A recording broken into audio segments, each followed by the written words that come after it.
I design my life in a way that it's meaningful.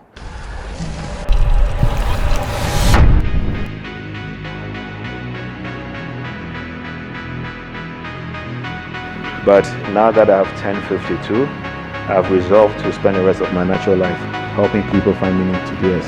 So I'm not a motivational speaker. I just try to help people find meaning to their life by showing them the way.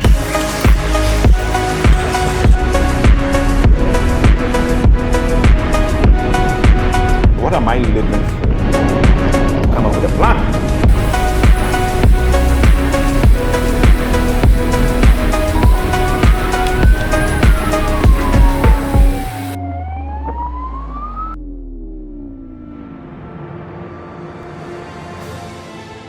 People get to ask me, what are my mornings like? So normally we wake up at 4, prep ourselves, and then get to the training ground around 4:45, 4:50. Gear up, wear our helmets, put the lights on, and by 5 we are all ready to go. What I like about Zen Riders is that we don't play with punctuality. Everybody comes on time, and then we go. So depending on the day, we have different types of cycling activities, which is we could be doing speed work, we could be doing endurance, or it could be a combination. We could be doing hills. So because we have this aim of cycling to Tamale and back, for 4 months now we have been training, and it's been very, very grueling and challenging and difficult. And but we've stuck to it, and we've done it largely. So thereafter, some of the guys who have to rush to work leave, and they rush to go to work, and then I leave the cycling grounds, which is University of Ghana, Little Legon, they call it. Then I go to the swimming pool in Legon as well. So there, and swimming is one of the sports I've taken up. I've taken up cycling, I've taken up swimming as well, all with the aim to help me get fit for the challenging epic ride that is coming up. So now I'm learning breaststroke. I think I've got a good grasp of breaststroke. We've just started freestyle. It's a little challenging and daunting. And then when I come home as an entrepreneur, as a technology person, and as a founder and CEO, if I have any meetings to attend to, I get ready and then I go for them. But I try to also make sure that I eat healthy. I don't play with my food, so you can see tangerine is one of my favorite fruits. My most favorite is cantaloupe. So I have my tangerines and I have my apples, and then grapes normally. I try to eat very well. I think the only thing I don't do well with is vegetables, so I need to up my vegetable intake. But in a nutshell, it's a simple life. I try to be very simple. I try to eat well, live well, and most importantly, have peace. So if you're watching, I encourage you to command your mornings by taking care of your physical health, by exercising, and that helps you start your day. Yeah, it's about a year now since I got into cycling. Cycling is one of the sports I selected as one that I had to do to help me with my fitness and wellness goals. And most of the times people ask me, what kind of bicycles do I have or use? So unlike the super rich people who will show their garages filled with Bugattis and Lamborghinis and Ferraris, I have my bicycles to show. So this one is my number 1 high-end bike. It's a full carbon road bike, and I don't use it very, very often.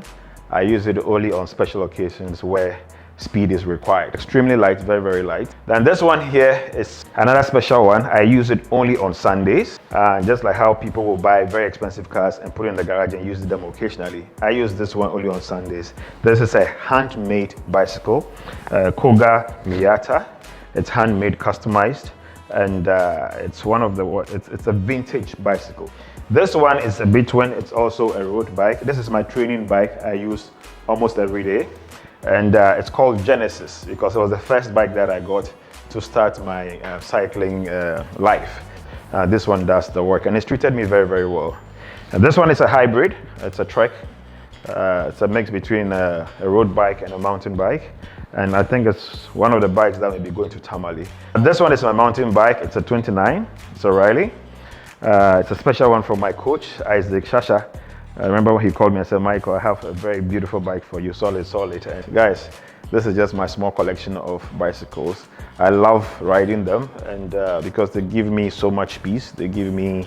I'm able to think a lot. I'm able to enjoy the breeze. I'm able to have my own quiet time when I'm riding them, and it just keeps me going. Yeah, so in the evenings as well, I try to get in some work. And normally I do about 20 to 30 minutes of evening workout. And normally I start with my home trainer. You have your own privacy, so you get to really reflect and think while there's some good music playing. And I normally like, depending on the mood, I like some classical, some jazz, just calm, and then I'll dream away. By the time I realize 30 minutes is up and I'm about done. Given that I'm getting up in age, I'm no more a spring chicken. My belly wants to become obolo. Tummy exercise abs. I'll lie down here, push it down, and then just go up and down. Then I also do the skipping. I'll do probably about 500 or 1,000 of that as well to help me. So it's grueling, but once I'm done, then I also do some dumbbells just to help me with my upper body. So either I'm curling them or I'm taking them up. I do that as well. Then I do the stepper. I do about 1,000 steps. Then there are days where I mix it up with planks. And then I'll do some squats, and then I'll do some push-ups just for upper core. So that's the routine. In the morning, cycle, swim. In the evenings, do the home trainer, and then do stomach work, do some arms, and then do stepper. So that's about my evening routine. One of my favorite rituals every day is basically reading. Reading is something that I've grown to cherish so much, and it's like air to me. So most people who know me, they know that if you get to meet me, the first thing I would do is I'll ask you what you're reading and share some books with you. So normally every day I try to read at least an hour to 2 hours.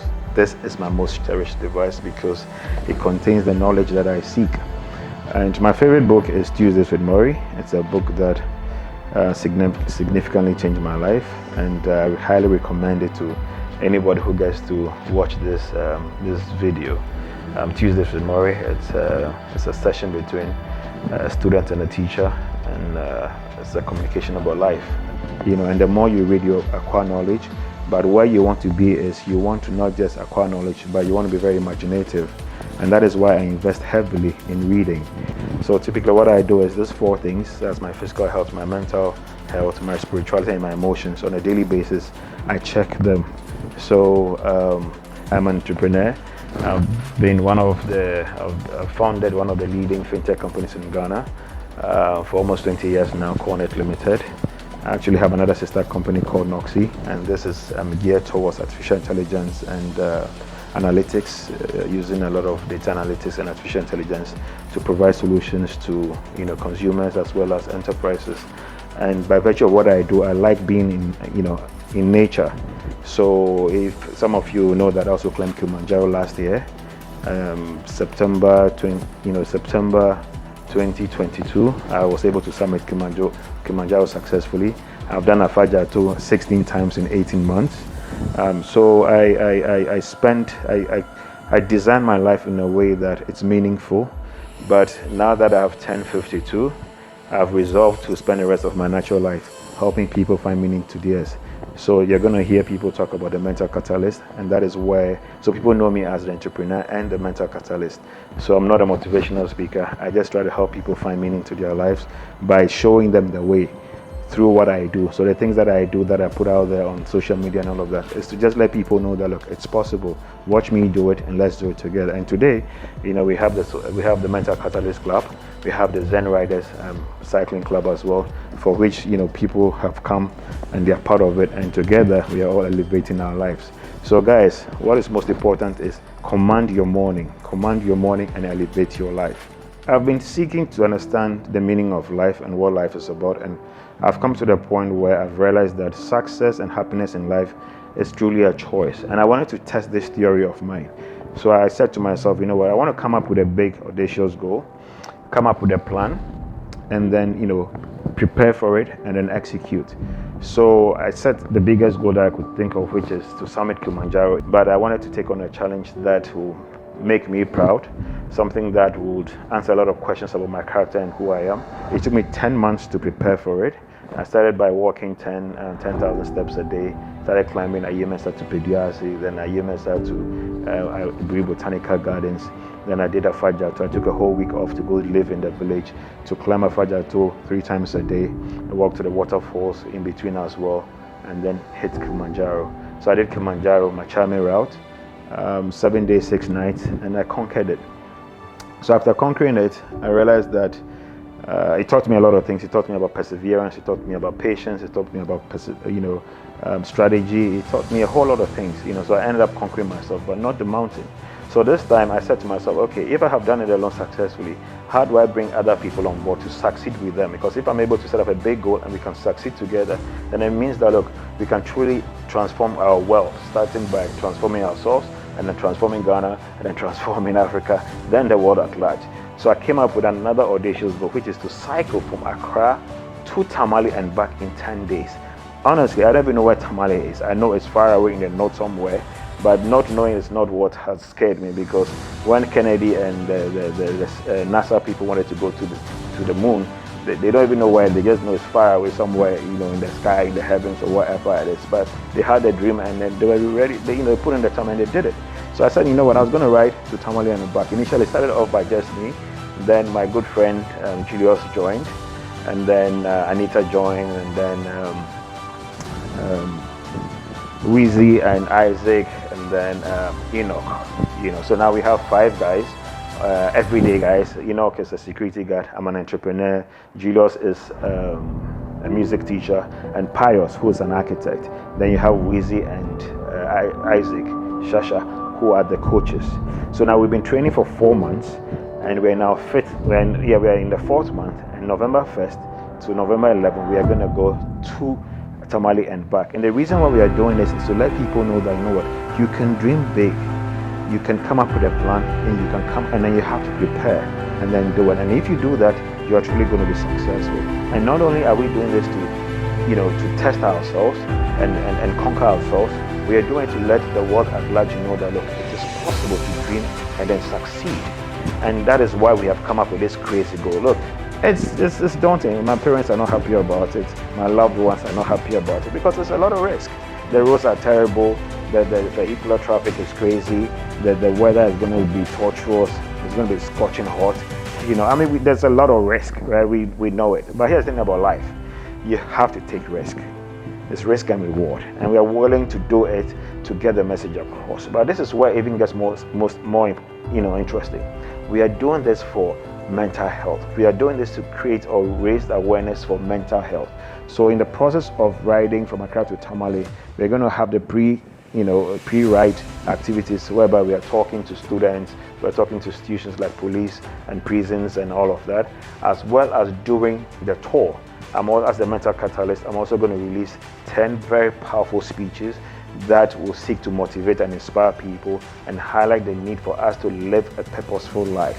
And then when we come back, then we'll do the post-tour. So guys, what you're getting to watch is a day in the life of each rider. We want you guys to know us intimately. We are just ordinary people. We are not superhuman beings. We don't have blue blood or red blood, blue or green or yellow blood. It's red just like everybody else. But the difference here is that we have decided, we have made a choice, and we are going to do it. And this is just the beginning of bigger things to come. So come November 1st to the 11th, we are inviting you guys all to support us with all that you have, your prayers, your funds, whatever you can do, support us, because this success is not ours, but it belongs to all of us, because truly life is meant to be lived, and a lot of us are existing. We are not living. We are scared. We are afraid. We don't want to dare. We don't want to fail. But failure is part of success. So only God knows what is going to happen, but we know we are going to do our best, and we've been putting in the time. So guys, it's show time, and it's called Success in Motion. You cannot succeed when you're not, mobile. So that's why we call it Success in Motion. You always have to keep going. Not just going, but know where you're going. We know we are going to Tamale, and we are going to Tamale to raise awareness for mental health. So guys, it's show time. So I'm available 24/7 if you need to reach me. I'm on social media. You can find me as Don Miller. That's my nickname. I have many nicknames. Some call me the Bugatti. Some call me Don Miller, Shaka Zulu, Kili King, and we joke and we laugh all the time. But Life is a serious business, and let's live it, and let's live it on our terms.